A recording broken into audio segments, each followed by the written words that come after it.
Democrats are saying cancel everything when it comes to the holidays, but they don't seem to be following their own advice. It's not only big tech companies that are censoring conservatives, plus, an uncovered surveillance video sheds new light on voter fraud claims. All that and more. I'm Bobby Eberle. This is a 13-minute news hour. And God bless the United States of America.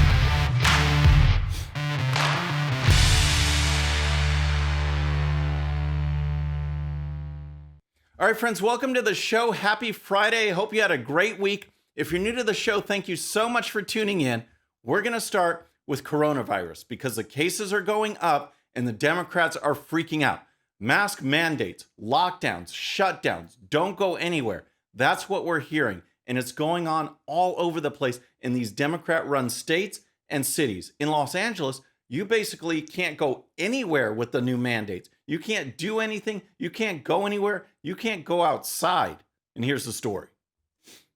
Los Angeles Mayor Eric Garcetti is again asking Angelenos to stay at home and hunker down as the city experiences a dangerous surge in COVID-19 cases and hospitalizations.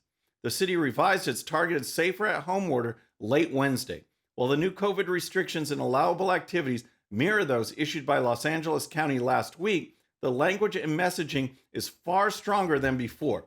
Subject only to the exceptions outlined in this order, all persons living within the city of Los Angeles are hereby ordered to remain in their homes. The mayor's order states, remain in your homes. Don't go anywhere. Don't go outside. Don't even go for a walk or ride a bike. It's outrageous. At a press conference, here's how Garcetti explained it. My message couldn't be simpler. It's time to hunker down. It's time to cancel everything. And if it isn't essential, don't do it. Don't meet up with others outside your household. Don't host a gathering. Don't attend a gathering. And following our targeted safer at home order, if you're able to stay home, stay home. So cancel everything. Don't do anything. All of these mandates. The problem is that the Democrats don't follow them. We saw Nancy Pelosi, Dianne Feinstein, Andrew Cuomo not wearing masks. They think no one's looking. The mask goes off. They don't wear it. They expect everyone else to. You've got Gavin Newsom who said, social distance, wear your mask, don't gather indoors. In one event, he violated all three. And he's not the only one. Here's more.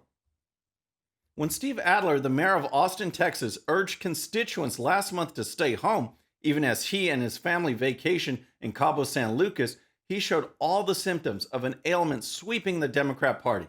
Shutdown chutzpah. From dining indoors to visiting hair salons to taking non-essential trips, cases of Democrats defying their own orders and guidances aimed at slowing the spread of coronavirus are reaching epidemic proportions, posing risks to public health as well as political careers. Yep, Democrats are all for the lockdowns, and they're all for not following them. And why? Because these lockdowns are for the common people, not the ruling class, not these Democrats. It goes on and on. There was Denver Mayor Michael Hancock, who urged residents to stay home, then flew to Mississippi for Thanksgiving. He issued a statement on Monday saying that my decision was unwise and hypocritical. Los Angeles County Supervisor Sheila Kuhl was roasted for dining outdoors at a Santa Monica restaurant hours after voting to shut down outdoor dining. San Jose Mayor Sam Liccardo apologized Tuesday for attending a 5-family Thanksgiving dinner after advising residents to cancel big gatherings this year. California Governor Gavin Newsom, San Francisco Mayor London Breed were caught dining indoors last month in separate incidents with groups at the French Laundry restaurant in Napa Valley. Folks, this is not about public health at all. It's about control. We've seen all the adverse effects of lockdowns, folks. The businesses shuttered forever. Loss of jobs, loss of wages, not being able to pay bills. The mental health aspect of it too.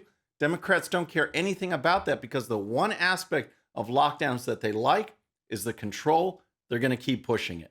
So next, let's talk about tech censorship. But first, if you're new to the show or haven't subscribed yet, please subscribe. And when you do, please hit that bell so you'll be notified. We're making our push for 150,000 subscribers, and we can do it with your help. All right, so let's talk about the censorship that is sweeping the country. And as we've seen during the election, the companies have gotten bolder and bolder and bolder. And I'm not just talking about big tech, folks. I'm talking about the smaller companies as well.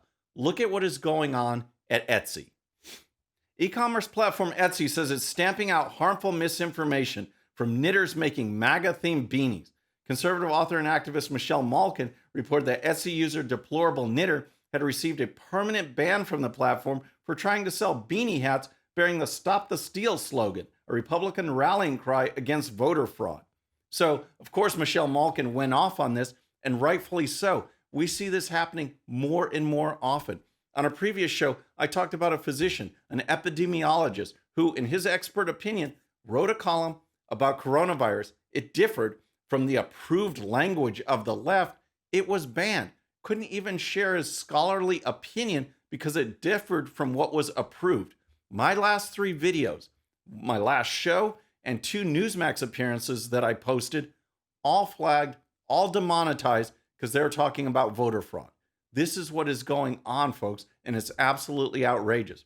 Here is the information from an email that was sent to this account, Deplorable Knitter, on why she was banned. Certain types of content are not appropriate for the Etsy marketplace. This includes content that promotes or endorses harmful misinformation, including items that obstruct election integrity. Now that a projected winner of the U.S. presidential election has been announced, contradictory declarations of victory or content that disputes the validity of the outcome may be considered harmful misinformation and will be removed in order to minimize confusion about the election outcome. This is unreal. We don't know the actual outcome. Just because it was declared does not make it true. This is the time to investigate, and we have a whole host of people to investigate with these witnesses that are coming forward, but the left deems that fringe, and it's not acceptable. This person is banned, and it's absolutely outrageous. So now let's talk more about the voter fraud and what's going on.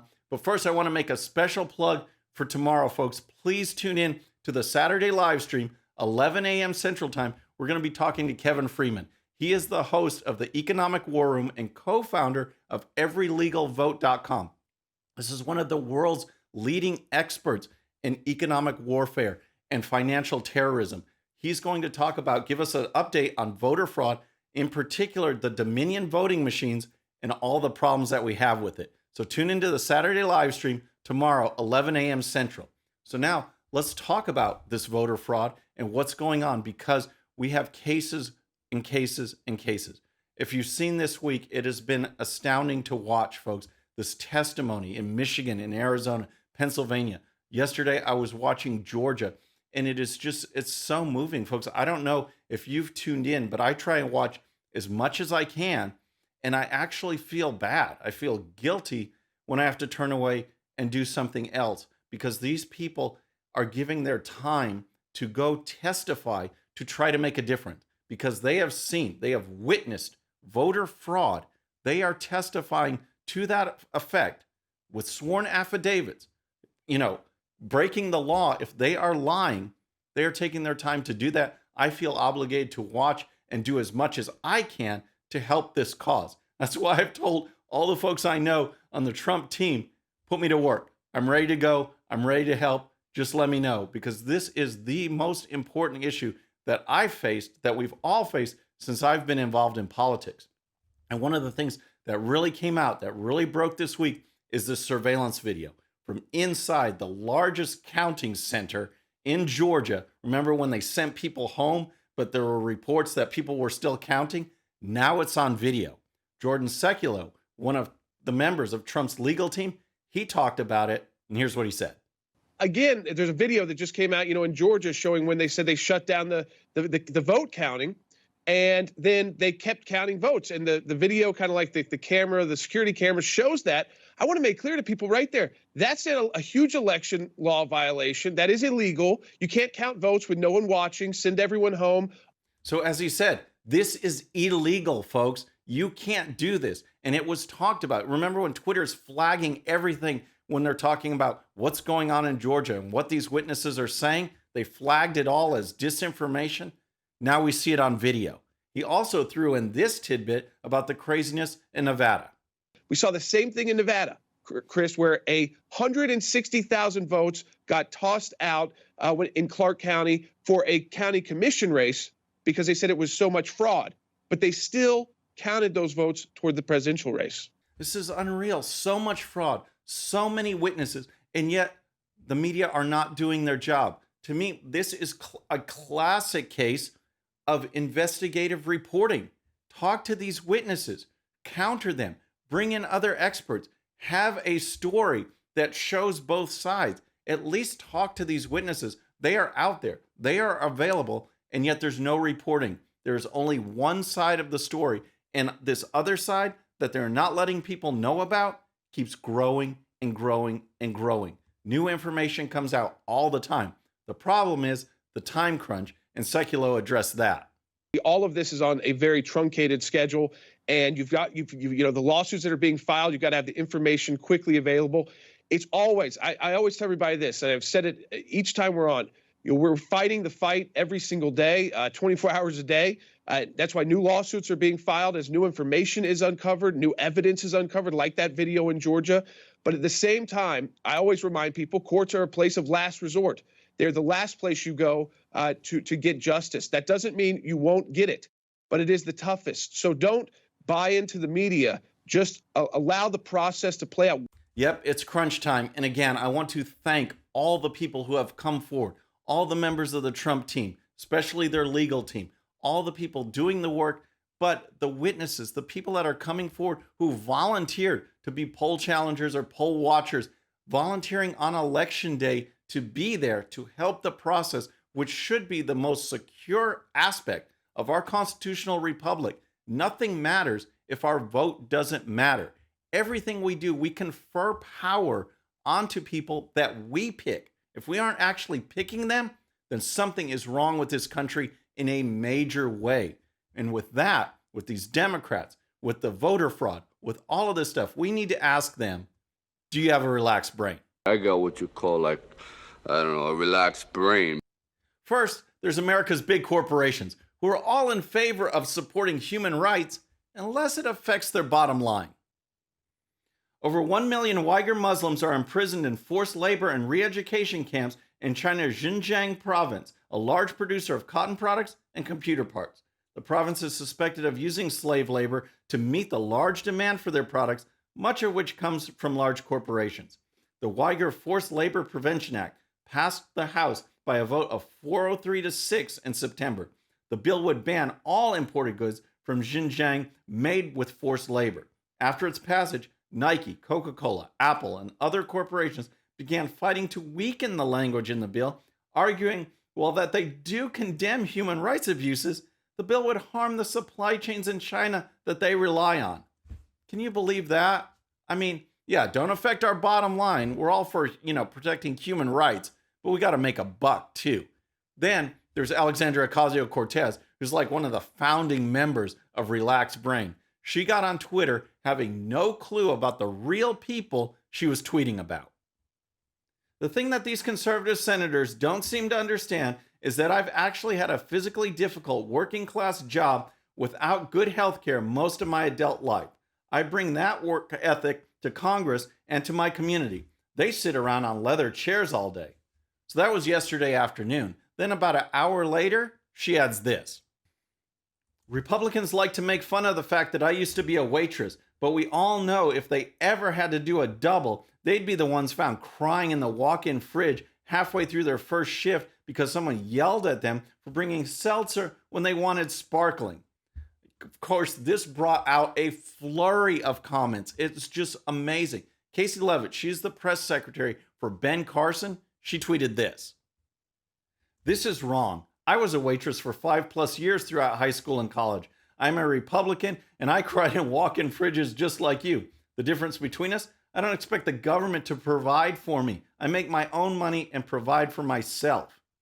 Then we have Jessica O'Donnell, who's the social media director over at The Blaze. She tweeted this. I've worked 1,000 doubles. It's really not that impressive. I don't think anyone should mock the fact that a representative worked her way up, but millions of people work long days without needing a trophy. I love that one. I just love it. Then there's CNN, who's not covering voter fraud at all, but they sure did make a big deal about their interview with Joe Biden, comparing him to FDR. And here's one paragraph. Like his Democrat forebear, he will use the iconic opening moments of his term to summon an exhausted people to unite in common cause with the help of new vaccines, this time to beat the virus and save the economy. Give me a break on that. It's just outrageous, folks. And this is CNN talking about Joe Biden. And speaking of Joe Biden, he made this announcement about his all-female communications team, even though President Trump, his team, all the leadership, they're all females. It's been there, done that. Yet Joe Biden announces it, and it's groundbreaking. So I got to ask, I looked at the Babylon Bee, and they bring up a good point with their research.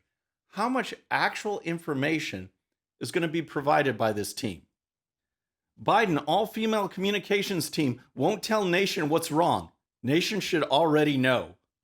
Okay, all right, gotta apologize for that one, but just think about it, let it soak in. I'll leave it at that. Folks, that's our show for today. Again, please tune in to the Saturday live stream tomorrow, 11 a.m. It's gonna be great. Until then, please subscribe, and when you do, please hit that bell so you'll be notified, and we'll see you next time. I'm Bobby Eberle. This is a 13-minute news hour.